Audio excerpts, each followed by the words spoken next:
get started on the video, I do want to apologize first and foremost for the audio quality of the voiceover. I am diligently working on it. I'm trying something new and it will improve in future videos.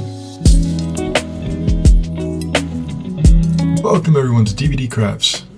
Today in this video we're going to go ahead and finish the Bruce Lee Diorama that we started last week. This is part 2 of a 2-part video or series, I guess.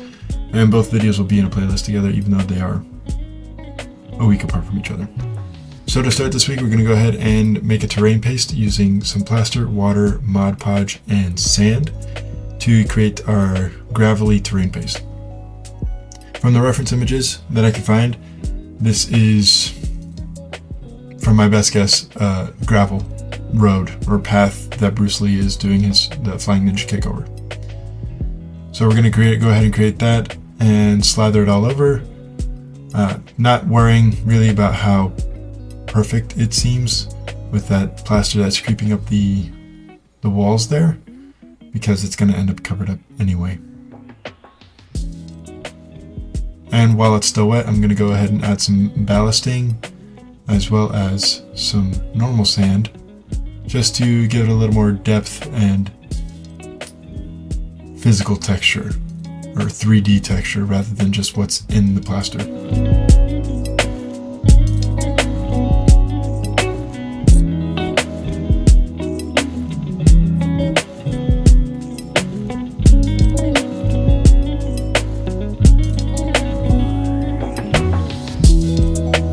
Once that was done, I went ahead and cleaned my work area and primed it. I did attempt to airbrush it, as you can see with that black paint in the back there, but my airbrush broke. So we're going to go ahead and do everything by hand.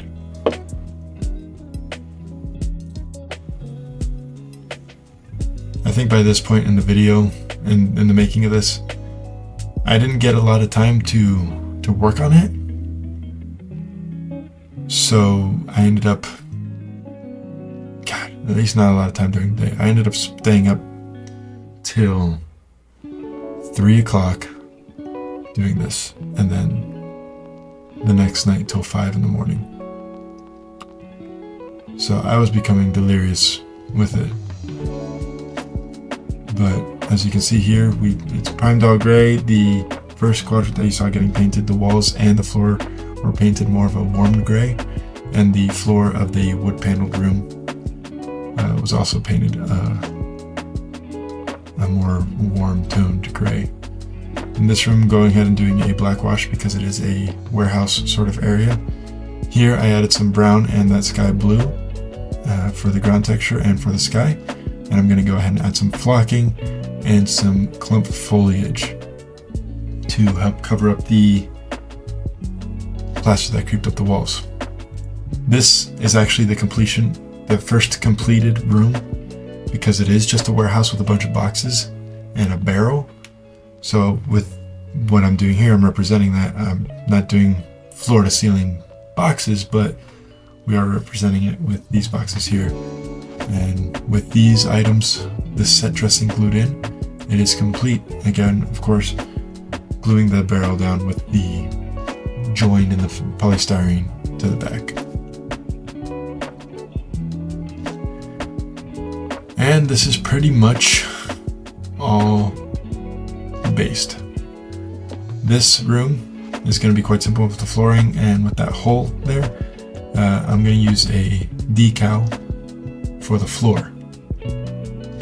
This one I got at Michael's for pretty cheap. I think it's maybe $10. You get 2 of this brown squares and then one kind of grayish, gray toned one. Applying this, first make sure you gotta clean off the base so you don't end up with any sort of dirt stuck underneath. And despite my best efforts, I still ended up with dirt underneath. And using my Ollie's card to smooth it out, and my scalpel, my hobby knife, to cut away the excess so I'm not wasting anything.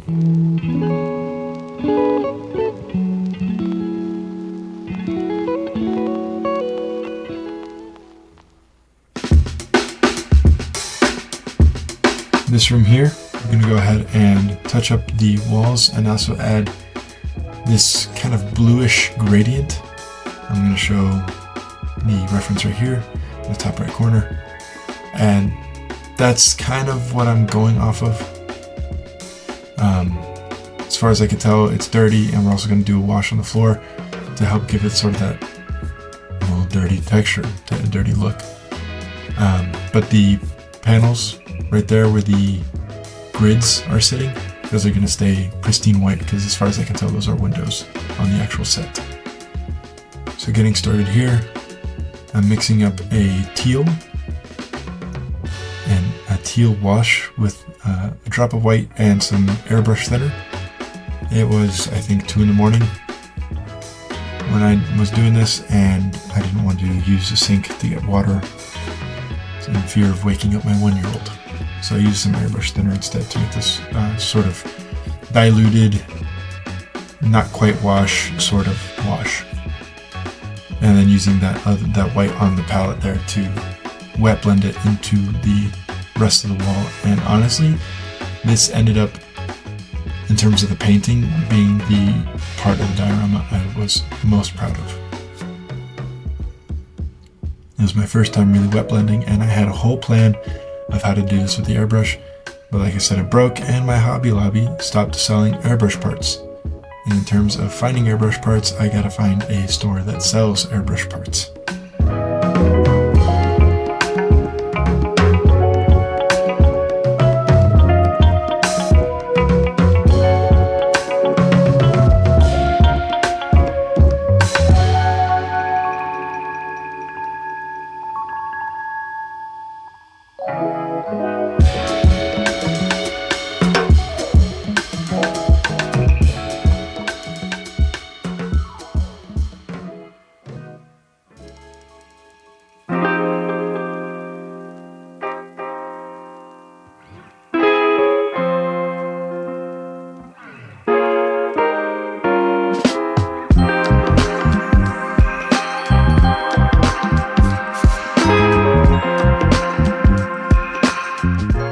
Now with that complete, I can go ahead and retouch the brown paneling, but since that's all that I need to retouch, I am going to go ahead and glue on these panels. I'm using just regular Elmer's glue, like I've done with most other bits of this diorama, and I'm just painting that on as my glue layer, and then I'm just sticking the 3D printed parts directly over top of it and using a toothpick to kind of pick out the excess glue.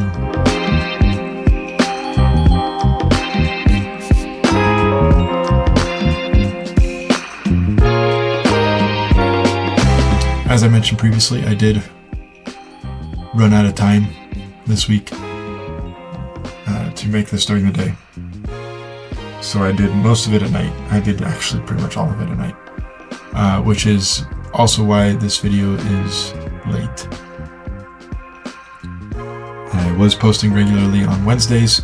After moving, it became Thursdays, and I think it's going to stay Thursday, but this video did end up being on a Friday, today, Friday, which is late, and I apologize for that, and I hope you can forgive me.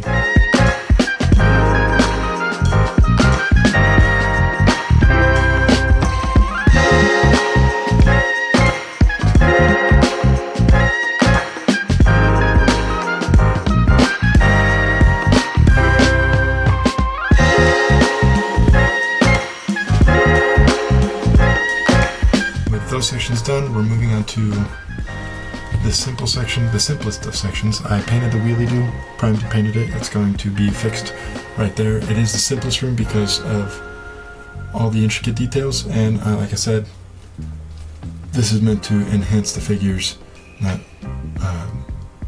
show them up. So what we're going to go ahead and do next is I'm going to go ahead and take this diorama down to my garage and glue some foam to the bottom of it to add a little bit of thickness to the bottom, and I'm going to cut a hole in that, make a big foam donut so that way this turntable can fit underneath of it. Now that I finally got that done, my hot wire, I'm just having all sorts of issues. My hot wire foam cutter did not cut it like I wanted, so I'm gonna have to do some touching up. But right here I'm kind of marking the center and marking this sort of grid pattern so I can make sure that this turntable is centered, or as centered as possible, and then cutting with my extending hobby knife out the circle into pizza slices and digging that out. After digging it out, I'm going ahead and make some Mod Podge with some gray paint and paint that all over to protect the foam, give it some rigidity, and well, yeah, just protect the foam as Mod Podge does.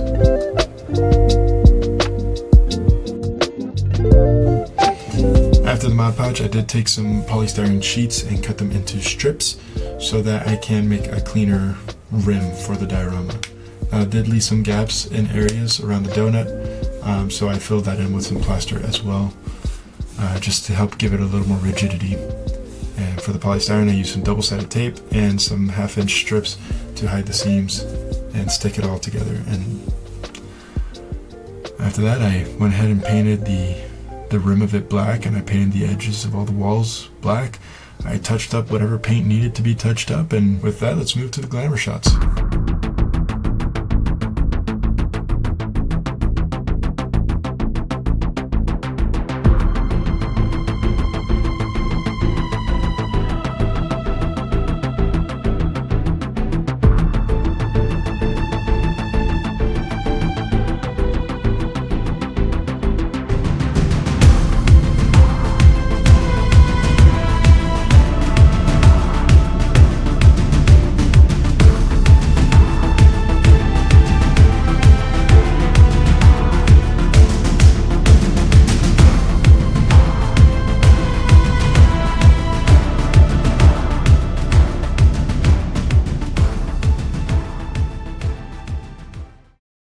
Thank you all so much for watching the video. I hope you guys enjoyed it. I very much enjoyed making this diorama. It is my first commission, so I'm very excited to give this to my classmate and see what he thinks.